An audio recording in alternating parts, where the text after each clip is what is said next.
Hi அனைவருக்கும் வணக்கம். Corona update என்னன்னு பார்த்துடலாம் சரிங்களா? நான் இந்த மாதம் ஜூலை 15ஆம் தேதி ஒரு அப்டேட் போட்டிருந்தேன். இப்போ நேற்றுக்கு வரைக்கும் உள்ள ஒரு அப்டேட்டை மறுபடியும் இப்போ போஸ்ட் பண்ணுவோம் சரிங்களா?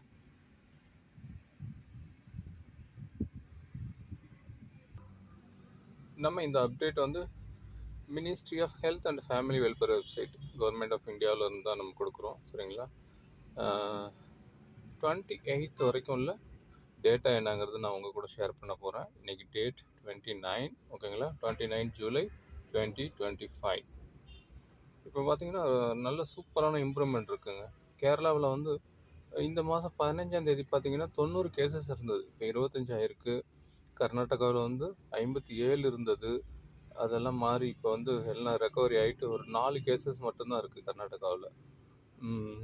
அதுக்கப்புறம் பார்த்தீங்கன்னா தமிழ்நாடு மெயினாக 29 கேசஸ் இருந்தது. இப்போ 9 கேசஸ் தான் இருக்குது. நம்மளோட கேபிட்டல் டெல்லியில் பார்த்தீங்கன்னா 30 கேசஸ் இருந்தது. அப்படியே 50% மாறி இருக்கு. ஒரு 16 கேசஸ் தான் இருக்குது. ஜம்மு அண்ட் காஷ்மீரில் வந்து கொஞ்சம் இன்க்ரீஸ் ஆகுது.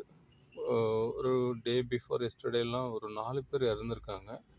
மற்றபடி அந்த நார்த்தில் ஒரு சில ஸ்டேட் வந்து அப்படியே மெயின்டைன் ஆகுது. இந்த மகாராஷ்டிரா, குஜராத்து, ராஜஸ்தான் இவங்கெல்லாம் அப்படியே, வெஸ்ட் பெங்கால் மினிமம் 40 கேசஸ் அங்கே இருக்குது. மற்றபடி ஓகே, நல்ல நியூஸ் தான். என்னென்னு பார்த்தீங்கன்னா நேற்றெல்லாம் வந்து டெத்து கேசஸ்லாம் எதுவும் கிடையாது ஓகேங்களா? ரொம்ப நல்ல விஷயம். இந்த மாதம் 15ஆம் தேதி 526 கேசஸ் இருந்தது. இப்போ இன்றைக்கி பார்த்தீங்கன்னா 28 வரைக்கும் 28 ஜூலை வரைக்கும் பார்த்தீங்கன்னா 339 கேசஸ் தான் வந்து ஆக்டிவில் இருக்குது. ரொம்ப டிஃப்ரென்ஸ் இருக்குது. நல்ல விஷயம். பாதுகாப்பாக இருங்க. ரொம்ப தேங்க்யூ ஃபார் வாட்சிங். Like, share and subscribe.